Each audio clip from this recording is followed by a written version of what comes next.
Vote প্রায় দোরগোড়ায়, আর এই মুহূর্তে আমরা রয়েছি কামারহাটিতে। কামারহাটি বিধানসভার এবারের তৃণমূল কংগ্রেসের প্রার্থী মদন মিত্র, গতবারের বিধায়ক তিনি। কথা বলবো মদনদার সঙ্গে। মদনদা, একদম বিকেলবেলা বেরোলেন ভোটের প্রচারে, কি বলবেন?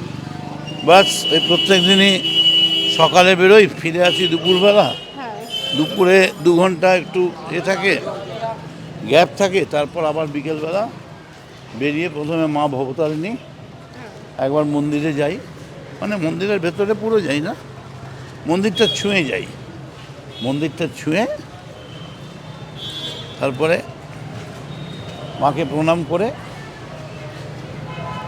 মদন মিত্র মানেই ভবতারিণী, দাদা মদন মিত্র মানেই ভবতারিণী মায়ের একজন পাগল ভক্ত। দেখলাম যে আপনি পুজো করে তারপর বেরোলেন। প্রত্যেক দিনই কি এই নিয়ম চলে?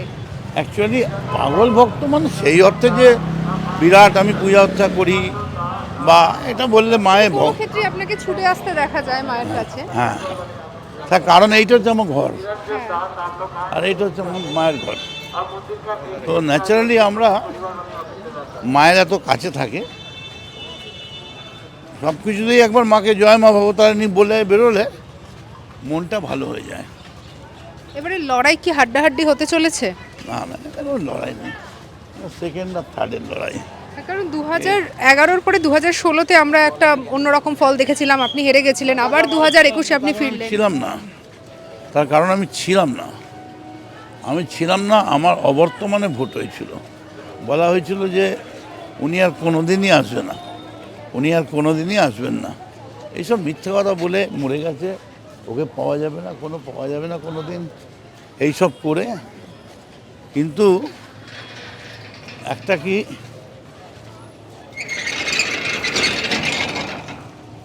আমরা এইবারে যে লড়াই, এবার হচ্ছে যে ফার্স্টটা ডিসাইডেড, মানুষ ডিসাইড করে ফেলেছে। তৃণমূল কংগ্রেস মানে মদন মিত্র নয়, মমতা বন্দ্যোপাধ্যায় ক্যান্ডিডেট। কি মনে হচ্ছে এবারে মানুষ কি ভোট দেবে এই যে ভোটের আগে এত ভাতা বৃদ্ধি, যুবসাথী, এই সবের জন্য না কাজের জন্য? কাজের জন্য, একদম কাজের জন্য। জয় মা ভবতারিণী। বিজেপি যে বলছে যে তারা এলে পরে ডবল চাকরি, যেটা তৃণমূল কংগ্রেসের আমলে হয়। বিজেপি যেগুলো উধার আছে, বছরে 2 কোটি করে চাকরি আর মাসে 15 লাখ টাকা ব্যাংক ব্যালেন্স, সেইগুলো দিক, হ্যাঁ উধারগুলো দিক, ইন্টারেস্ট দিয়ে। তারপরে আমাদের 2 লক্ষ কোটি টাকা আমাদের আটকে রেখেছে, সেটা দিক, তারপর তো এগুলো ভাবা যাবে। এর আগে এই যে বারবার যে এই যে দুর্নীতি ইস্যুগুলো যে সামনে এসেছে, কি মনে হচ্ছে তারপরেও মানুষ ভরসা করবে? আমি অল ওভার পশ্চিমবঙ্গের কথা বলছি। কিছু এসে না, মানুষ সব দেখতে, মানুষ চাইছে শান্তি, মানুষ চাইছে উন্নয়ন, আর মানুষ চাইছে মমতা। এই 3টে ফ্যাক্টর, এবং এমনভাবেই হবে এবারের ভোট। মমতা যদি 255-60টাও ভোট সিট পেয়ে যায় আমাদের সরকার, আমাদের দল, আমি আশ্চর্য হব না। ভবানীপুর এমন একটা জায়গা যেখানকার আপনি বাসিন্দাও, সেই ভবানীপুরে আবার আমরা গত বছর নন্দীগ্রামে যেটা দেখেছিলাম যে মমতা বনাম শুভেন্দু, সেই একই ফাইট এবার ভবানীপুর থেকে হতে চলেছে নন্দীগ্রামের মতো। কি মনে হচ্ছে? ভবানীপুরে না আলো নেবে না, ভবানীপুরে নন্দীগ্রামের মতো ওইরকম আলো নিবিয়ে ভোট বাক্স বদল করা যায় না, অনেক অসুবিধা আছে। কিন্তু ওটা নন্দীগ্রামে, তবে নন্দীগ্রামেও এবার উত্তর পাবে, কিন্তু ভবানীপুরে যেটা হবে সেটা আমি একটু এদিকটা চলে, একদম একদম একদম ভবানীপুরে যেটা হবে, শুভেন্দু কেন আর 25 বছর আগামী কেউই সাহস করবে না। আচ্ছা, একটা কথা বলা হচ্ছে নন্দীগ্রামের পবিত্র কর শুভেন্দুর কাছের লোক, তাই তাকে ট্রাম্প কার্ড হিসেবে ব্যবহার করলো তৃণমূল। ক্যান্ডিডেট আমাদের যাকে ভালো মনে হয়েছে ক্যান্ডিডেট করেছে, কার কাছের লোক কার পাশের লোক আমাদের কেউ যায় আসে না। আর তাছাড়া এইখানটায় আমরা একটু দাঁড়াই, একদম দেখো তুমি, পুরো মায়ের মন্দিরটা পুরো পেছনে পাওয়া যাচ্ছে। আমাদের প্রার্থী হিসেবে যাকে মনে হয়েছে পছন্দ করা উচিত করেছে। শুভেন্দু ব্যাপারটা আসছেই না কোনোভাবেই শুভেন্দু ব্যাপারটা আসছে না। আর এবার তৃণমূল শ্রেষ্ঠ তালিকা করেছে, 78 জন বাদ পড়েছে, এবং অনেক তাবৎ নেতাবাদ পড়ে আমাকে সেই অবস্থায় একই জায়গায় রেখে দেওয়ার জন্য আমি দলের কাছে কৃতজ্ঞ। আচ্ছা, আপনার কি মনে হয় হঠাৎ করে শুভেন্দু অধিকারী দুটো জায়গা থেকে তিনি কেন প্রার্থী হলেন? ভয় থেকে যদি হেরে যান? খুব স্বাভাবিক যে একটা হারলে আরেকটা জিতবো, বোঝে নিও। এবার দুগালে দুটো থাপ্পড় খাবে, দুটোতেই হারবে, এটাও বুঝতে পারে। একসময় আপনারা সতীর্থ ছিলেন, একসঙ্গে কাজ করেছেন, তারপরে শুভেন্দু অধিকারীর এই পরিবর্তন, বারবার মমতা বন্দ্যোপাধ্যায়ের এগেনস্টে নানা রকমের বক্তব্য, কিভাবে দেখছেন? এটা মানুষের স্বভাবের ওপর। অনেকে দেখবে বাইরে চেহারাটা মানুষের মতো, কিন্তু রুচিটা জীবজন্তুর মতো। কুকুরের কাজ কুকুর করে, কামড় দেয় পায়। এখনই একটা কুকুর এসে আমাকে কামড়ে দিতে পারে, আমি কি কুকুরটাকে কামড়াতে যাবো? এটা সম্পূর্ণ মানুষ। ওপরে মানুষের চেহারা খোলস থাকলেও ভেতরে একটা পাশবিক প্রবৃত্তি থাকে, আর হিংসে জ্বলে যায়, হিংসেতে সহ্য করতে পারছে না। তা তো হবে না। আমি যদি আজকে মদন মিত্র, আমি যদি মনে করি আমিও যাব, আমাকেও লোক দেখবে, আমাকেও লোক খাতির করবে, ছবি তুলবে, এটা তো কপাল, যার যার কপাল নিয়ে সে এসছে। শুভেন্দুরা হিংসে জ্বলছে এবং বাংলাটা সর্বনাশ করে দিল। এই যে বিজেপির মেন টার্গেট যে বাংলাকে একদম সর্বনাশ করে দাও, মেরে শেষ করে দাও বাংলাকে, সেইটাই হাত মিলিয়ে দিল বাঙালিরই ছেলে। এটা খুব দুঃখের। উত্তরবঙ্গতে দেখা যায় বিজেপির সংগঠন অনেকটাই শক্তিশালী, বিশেষ করে জলপাইগুড়ি, কোচবিহার। কি মনে হয় এবারে কি? এবার সব ভেঙে তছনছ হয়ে যাবে, এবার ভেঙে তছনছ হয়ে যাবে। এবং এবার আমরা দক্ষিণবঙ্গের সঙ্গে প্যারালালি আমরা উত্তরবঙ্গের সিট পাবো। তিনটে ইতিমধ্যে মমতা বন্দ্যোপাধ্যায় ছেড়ে দিয়েছেন, তারা আমাদের পার্টনারকে। হ্যাঁ, ঠিক আছে, সে তো আমাদেরই হবে। জোট রাজনীতিতে যে জিতবে সে তো আমাদেরই হবে। একটা কথা বলি, আমরা সকাল থেকে কামারহাটির বিভিন্ন জায়গায় ঘুরে বেড়াচ্ছিলাম, প্রচুর মানুষের সাথে কথা বলছি। অনেকেই কিন্তু বলছেন যে এবারে তারা পরিবর্তন চাইছেন, এবারে তারা তৃণমূলকে বাদ দিয়ে অন্য কিছু ভাবছেন, কারণ তারা কর্মসংস্থান চান, তারা চাকরি চান, তারা ভাতা চান না। হয়তো আপনার সঙ্গে যাদের দেখা হয়েছে তারা বলেছে, তবে কামারহাটির এইটুকুনি আমি বলতে পারি, কামারহাটিতে একতরফা ভোট হবে, একতরফা ভোট। এই দেখছেন মা ভবতারিণী সামনে, সেই একতরফা ভোটটা কি ফ্রি ফেয়ার হবে নাকি? একদম ফ্রি ফেয়ার। ওরাই তো চারিদিক দিয়ে কত 2000-3000 কোম্পানি নামিয়ে দিয়েছে, জওয়ান নামিয়ে দিয়েছে, নাগরিকদের সঙ্গে জঙ্গে লড়াই করার জন্য জওয়ানকে নামিয়ে দিয়েছে। মানুষ মদন মিত্রকে ভালোবেসে ভোট দেবে না ভয় পেয়ে ভোট দেবে? না না, ছি, ভয় পেয়ে কেন দেবে? ভয়ের তো কোনো কারণ আমি করিনি। মানুষ, আপনি একটা করুন না, আপনারা স্পেশাল একটা সার্ভে করুন, দেখবেন মানুষ কি বলছে। আসলে আমরা মিশ্র প্রতিক্রিয়া পেয়েছি। কেউ বলেছে যে সাগর দত্ত হাসপাতালে সেখানে যথেষ্ট পরিষেবা পাচ্ছে, আবার একদল মানুষ বলছেন যে যতটা দরকার ততটা অবধি ডাক্তার নেই, চিকিৎসা পরিষেবা সঠিকভাবে পাচ্ছে না।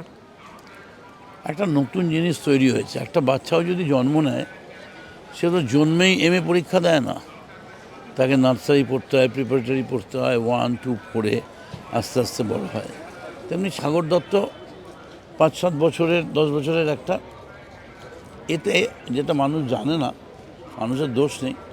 সাগর দত্ত এখন প্রায় প্রত্যেক দিনই বছরে 3rd পজিশনে থাকে, মানে 1st PG, 2nd medical, 3rd Sagar Dutta, 1st PG, 2nd RG Kar, 3rd Sagar Dutta, maximum দিয়ে ট্রমা কেয়ারে এক দিন 1st সাগর দত্ত। মানে প্রত্যেকদিন তো আমাদের একটা করে স্পেশাল সার্ভে রিপোর্ট বেরোয়। হ্যাঁ, এখন যেটা ব্যাপার, আরও ভালো, আরও বেশি ডাক্তার আসলে ভালো হয়। দেবে তো, কোত্থেকে পাবে? তাহলে আগামী 5 বছরে আমরা যদি বিধায়ক হিসেবে আপনাকে আবার দেখি কামারহাটি থেকে, কোন কোন প্রতিশ্রুতি দেবেন সাধারণ মানুষকে? প্রথম হচ্ছে যে আমরা সাগর দত্ত মেডিকেল কলেজকে মমতা বন্দ্যোপাধ্যায় যে জেলে সাজিয়েছেন তাকে আরও সুন্দর চেহারা দেব, এবং মানুষ যাতে আরও বেশি পায় সেটা আমি নজর দেব। এছাড়া এখানে একটা কলেজ করব, আর এখানে মইনি মিল বলে একটা জায়গা আছে, ওইখানে আমরা লোক খুঁজছি, বহুদিন ধরে পড়ে আছে, সবই CPM-এর আমল থেকে। পানামা ব্লেড, 7 o'clock ব্লেড, সব CPM। গতকালই আমরা প্রত্যেককে 56,000 টাকা করে, ইন্ডিয়া ফার্স্ট বলে একটা কোম্পানি, সেটা বন্ধ হয়ে গেছে, গতকালই তাদের প্রত্যেককে 56,000 টাকা করে 200-র ওপর লোককে পাইয়েছি। এখানে সারা বাংলায়, সারা ভারতবর্ষে জুটের অবস্থা খুব খারাপ। 20 টাকার জুট 200 টাকা হয়ে গেছে। কিন্তু এখানে কোনোদিন, এখানে সিপিএমের সময় সবসময় জুট মিলগুলো বন্ধ থাকতো, আমাদের আমলে কোনোদিন বন্ধ হয়নি। এই কদিন আগে প্রবর্তক জুট মিল বলে একটা মিল আছে, ছোট্ট মিল, একদমই ছোট, সেইটা বন্ধ হয়েছে। কিন্তু সেখানে মালিককে বলে আমি ইতিমধ্যেই 10,000 টাকা করে সকলকে অ্যাডভান্স করিয়েছি, এবং আমি কথা দিচ্ছি কোনো মিল নতুন করে এখানে বন্ধ হবে না, সেই জন্য আমরা ব্যবস্থা নিচ্ছি। তাহলে আর লেখাপড়া কী করবো বলুন না, করার কি আছে? করার কি আছে? সবই তো ফ্রি, পড়াশুনো ফ্রি, স্বাস্থ্যসাথী ফ্রি, কি করবেন বলুন? রূপশ্রী, কন্যাশ্রী, বিশেষ কিন্তু মদনদা, ফ্রি দিয়ে কতদিন? মানুষ তো চাইছে যে তার ঘরের ছেলেটা যাতে পরিযায়ী শ্রমিক না হয়ে যায়, তার ঘরের মেয়েটা যাতে পড়াশুনো করার পরে তার একটা নির্ভরযোগ্য ওই যে ফ্রিতে কাজের যেটা জায়গা পাচ্ছে সেইটা দিয়েই তো তারা পড়াশোনা করে তৈরি হচ্ছে। এক একটা বাড়িতে 3-4 জন মিলে যা টাকা পাচ্ছে, সেই দিয়েই বাড়ির একটা ছেলের পড়াশুনোর আরও। যুবসাথীর ক্যাম্পে এবারে যেটা দেখা গেছে, আমি নিজে গিয়েছিলাম, চাকরি করে এমন মানুষ বা যার ধরুন অ্যাকাউন্টে মাইনেটা ঢুকছে না, যে হ্যান্ড টু হ্যান্ড নিচ্ছে, তারাও গিয়ে বেকার ভাতা নিচ্ছে। তাহলে তো সত্যি যারা নিডি, তাদের বদলে তো পেয়ে যাচ্ছে অন্য কেউ। না, সব কিছুতেই প্রথমেই তো একটা দরকার হয়। প্রথমেই আপনার ডিরেকশনটা, ডিস্ট্রিবিউশনটা পারফেকশন থাকে না। কিছুদিন যাওয়ার পরে একটা এক্সপিরিয়েন্স গ্যাদার করে তারপরে একটা স্ক্রিনিং করে, স্ক্রিনিংটা করতে হয়। এখন এটা এত তাড়াতাড়ি হয়ে গেছে যে স্ক্রিনিং করার মতো কোনো সুযোগ পাওয়া যায়নি। আমার মনে হয় এরকম কিছু থাকবে না। আর এবারে ক্ষমতায় আসার পর মমতা বন্দ্যোপাধ্যায় যেভাবে কাজ করবেন, যা প্ল্যান আছে, আমার মনে হয় পশ্চিমবঙ্গ ভারতবর্ষের 1 নম্বর রাজ্যে পরিণত হবে। একদম শেষ একটা প্রশ্ন করব, এবারের কামারহাটির মানুষের জন্য মদন মিত্রের নতুন ডায়লগ কি? এতদিন তো আমরা ও লাভলি শুনলাম, এবারে মদন মিত্র কি বলবে? তো আমি তো কোনো আগলি বলিনি, সবসময় লাভলি বলেছি। কামারহাটির মানুষের জন্যে আমার এটাই শুধু একটাই বক্তব্য, আমাকে আপনাদের নিজের সন্তান বলে বিশ্বাস করুন, এবং কতটা নিজের সন্তান বলে বিশ্বাস করে তার প্রমাণ, আমি আড়িয়াদহ দিয়ে যাচ্ছিলাম, তো ওপরে প্রচুর 150-200 মেয়েদের ভিড় ছাতে। তো আমি বলেছি যে নমস্কার, ভোটটা দেবেন। ওপর থেকে চিৎকার করছে ভোট পরে হবে, আগে টিপস দিন, টিপস। আমরাও তো ইউজ করছি, কত কিছু হচ্ছে না কেন? এসব কথা যখন প্রার্থীর সঙ্গে মানুষ বলে এবং সবাই হাসছে, তখন বুঝতে হয় যে এই প্রার্থীর সঙ্গে মানুষের সম্পর্কটা খুব নিবিড় সম্পর্ক, ব্যক্তিগত সম্পর্ক। শুধু কামারহাটিকে বলবো, আমার একটাই মেসেজ, আমি কথা দিচ্ছি 11 সালের পর থেকে এখানে গুন্ডাবাজি বন্ধ হয়ে গেছে। আগে বোম পড়লে সন্ধে হতো, বোম পড়লে ভোর হতো। কামারহাটির মানুষকে আমি কথা দিচ্ছি, নিশ্চিন্ত থাকুন, কামারহাটিতে শান্তি থাকবে, আর কর্মসংস্থানের ঢেউ উঠবে, তার জন্য আমাদের মাথায় চিন্তা রয়েছে। এবং এখানে 24 ঘন্টার জন্য একটা গার্মেন্টস হাব, যেমন মেটিয়াবুড়ি যে আছে, বন্ধ হবে না, 24 ঘন্টার জন্য খোলা থাকবে। সারা ভারতবর্ষ থেকে লোক আসবে কেনা বেচা করতে, ফলে প্রচুর সুযোগ। তারপর এখানে যা কাজ হয়েছে, মুশকিল হচ্ছে কি, কাজ এত বেশি হয়ে গেছে, কাজ খুঁজে বার করতে হচ্ছে। যেখানেই হাত দিতে যাচ্ছি দেখছি সেটা হয়ে গেছে।